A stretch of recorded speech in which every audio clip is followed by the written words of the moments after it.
Hi again everyone, Tisdell here. In this presentation I'm going to continue my series of videos on partial differential equations. In particular, in this presentation I'm going to talk about the method of characteristics and how it can be applied to quasi-linear first order PDE. Okay, now in other videos I looked at semi-linear problems and some basic quasi-linear problems. The example I'm going to do today is a little bit more involved. So this is the general form of a quasi-linear PDE. For semi-linear problems, the coefficients don't depend on u. Okay, and in previous videos we've seen to apply the method of characteristics, you end up forming these differential type expressions, or these ones here where you've got the dt's, and you try to find two independent solutions. Here they are in implicit form, and then you build a general solution via a functional relationship between these constants c1 and c2. That's where the general function big F comes in. So in this video, let's have a look at the following problem to see how we can apply the method of characteristics to this quasi-linear PDE, and we've coupled it with some initial data or some Cauchy data. Okay, so the two bits of information combined together is known as a Cauchy problem. Okay, so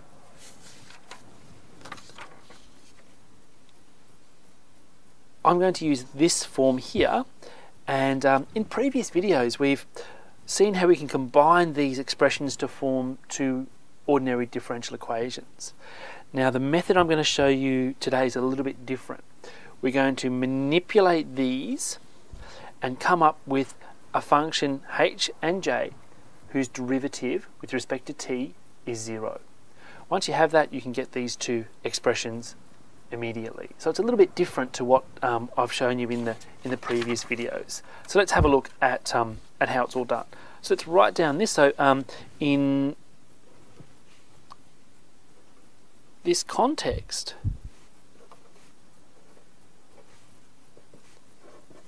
A would be this, B would be this, and F would be over here.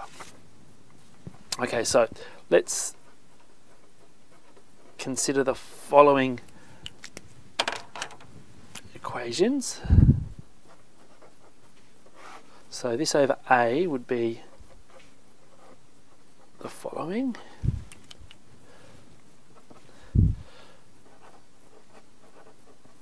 This over B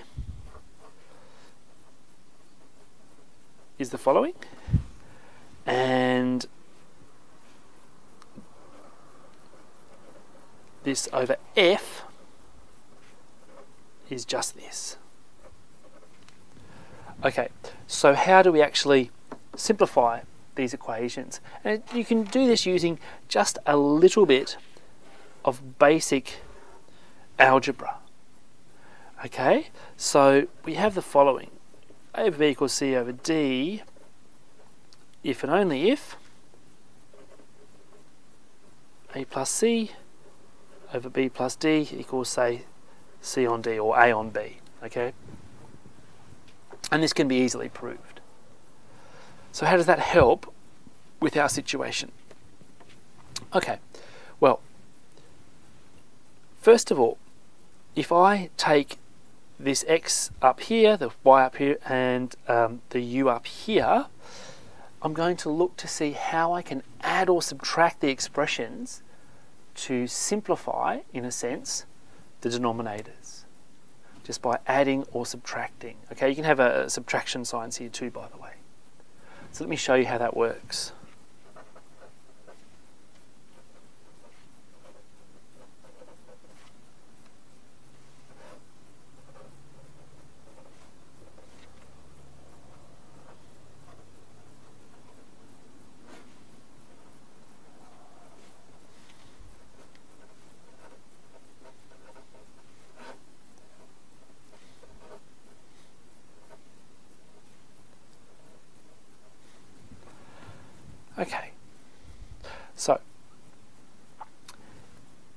if I add the first, and oh sorry, I've left off a minus sign down there.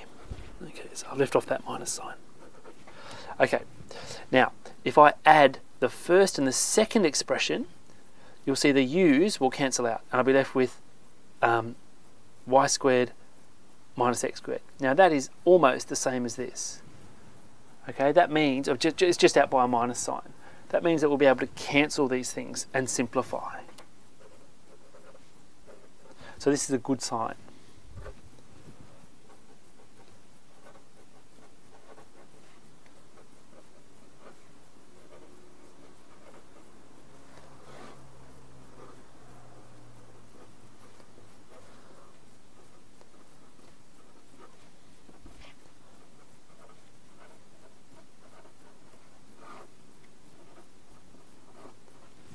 Okay, so the u is going to cancel out. We're going to have y squared minus x squared down the bottom, which is almost the same as this, except for a factor of -1.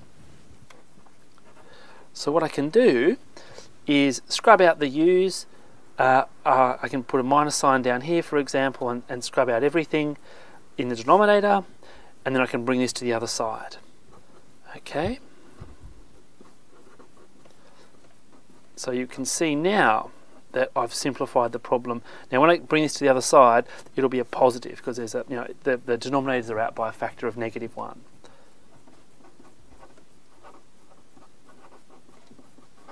So you can see just by adding these two expressions, I've simplified the overall problem in a large way. Okay. So now let's see if we can simplify what we have. Now, just using the chain rule, you can see that this is just the derivative of essentially log x. This is with respect to t. This is the derivative of log y with respect to t, and this is the derivative of log u with respect to t.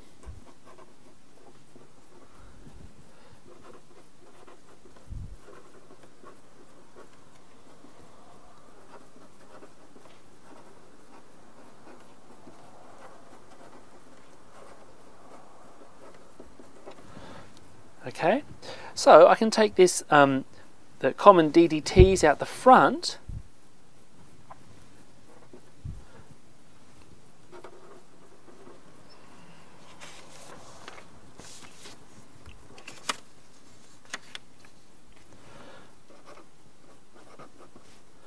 I get the following.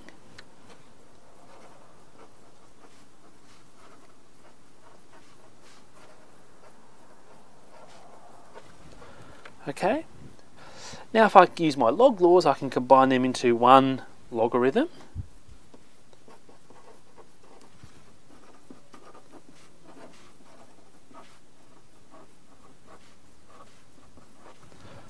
Okay, so now what I can do is integrate both sides, and oh, that should be a u, and I get the following.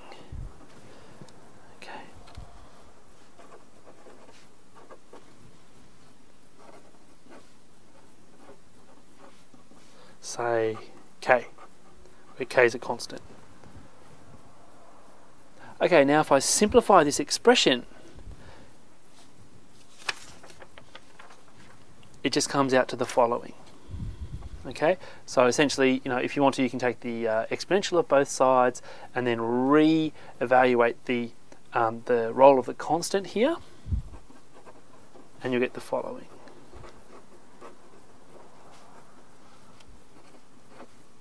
Remove the absolute value signs, and we'll get this.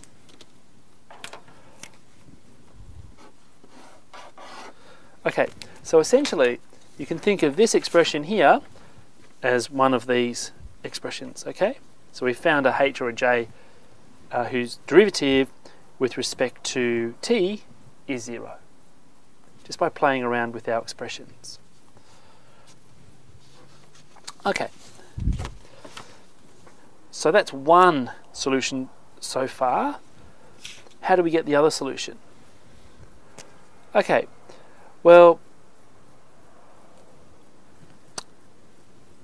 I'm going to take these expressions here and do something really sneaky. I'm going to multiply through by a factor of 1. So I'm going to take the first expression and multiply by x on x. The second expression and multiply by y on y. And this then is going to simplify when I add or subtract. So let me show you how that works. Okay. So let's call this star, say.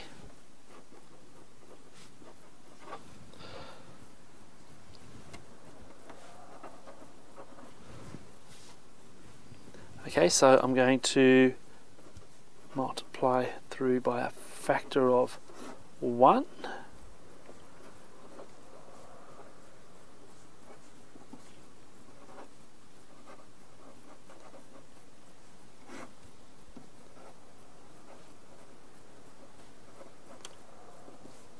Okay, I'll leave the third right hand side alone.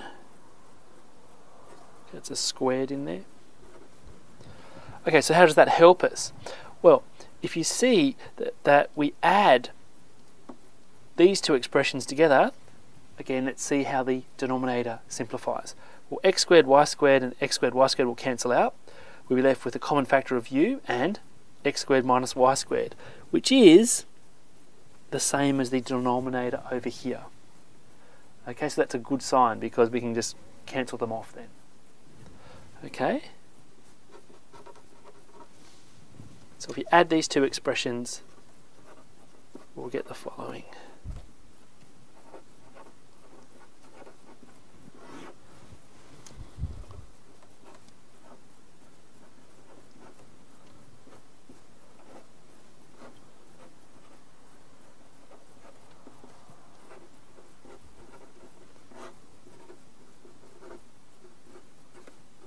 Okay, so these terms will cancel out. We'll be left with the same down here as we have down here. So then we can just cross them off and simplify. So we're going to get something like this.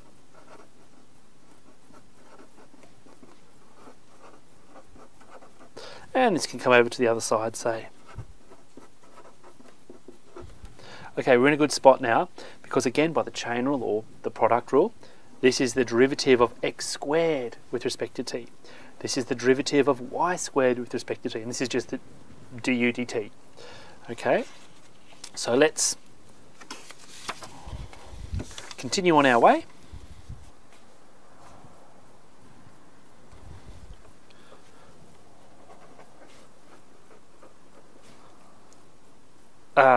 Yes, this is almost the derivative of x squared. It's the derivative of half of x squared. Okay, so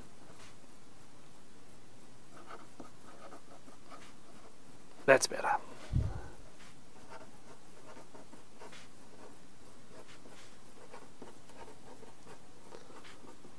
Now, to get rid of these halves, let's just multiply everything by 2 here. Okay, so 2 will come up there, and I can take the common ddt's out the front. Okay, we've got a 0 right hand side, so multiplying by 2 isn't going to change the right hand side. And this is just to make it a little prettier. Okay, so we're in a good situation now. We've come up with a function of x, y, and u, whose derivative with respect to t is 0.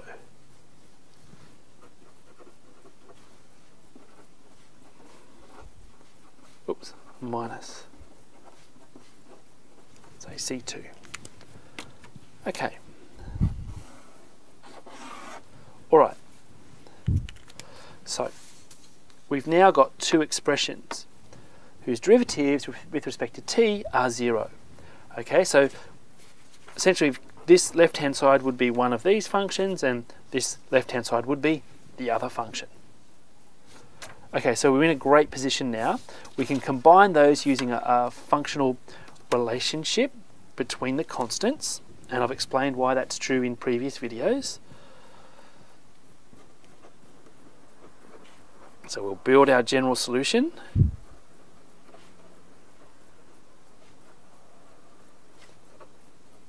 Via, say, C1 equals big F of C2. It doesn't matter which way you put them around. So you could have the big F over here if you like. So we'll have xyu equals big F of x squared plus y squared minus 2u, where f is an arbitrary but differentiable function. Okay, so if you wanted to, you could check to see whether this really does satisfy the original problem. Again, you can do that using the chain rule or implicit differentiation. So there's one thing we haven't used yet. This is the Cauchy data, or the initial data. Okay, what we can do is refine our f using this information here.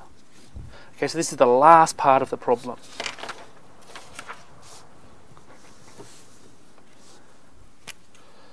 So now, let's see if we can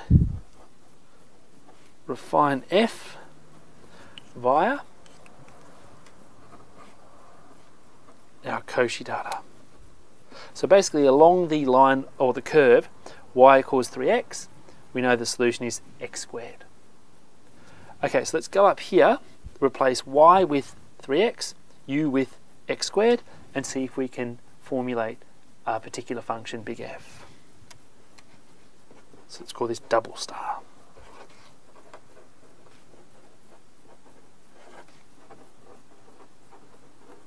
Okay, so on the left hand side I'm going to get that times that times that, which is going to be 3x to the 4th.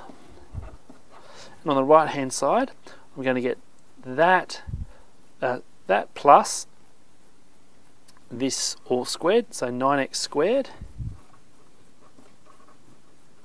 minus 2x squared. Okay, so this is big F of 8x squared. So what I have to do is come up with a function big F such that big F of 8x squared is 3x to the power 4. Now, you can kind of see that the sort of rough relationship here is something like a squared function, because this squared is almost that. Okay, and then you just need to sort of adjust for the coefficients. Okay, so if I take big F of p to be p on 8 all squared, and then multiply through by 3, so this on 8 takes care of that, and the 3 gives you that back. And you can verify that if you put 8x squared in here, big F of 8x squared will be 3x to the power 4. So now all we need to do is go back up here and replace p with everything in here. So we finally obtain xyu equals 3 bracket x squared plus y squared minus 2u all over 8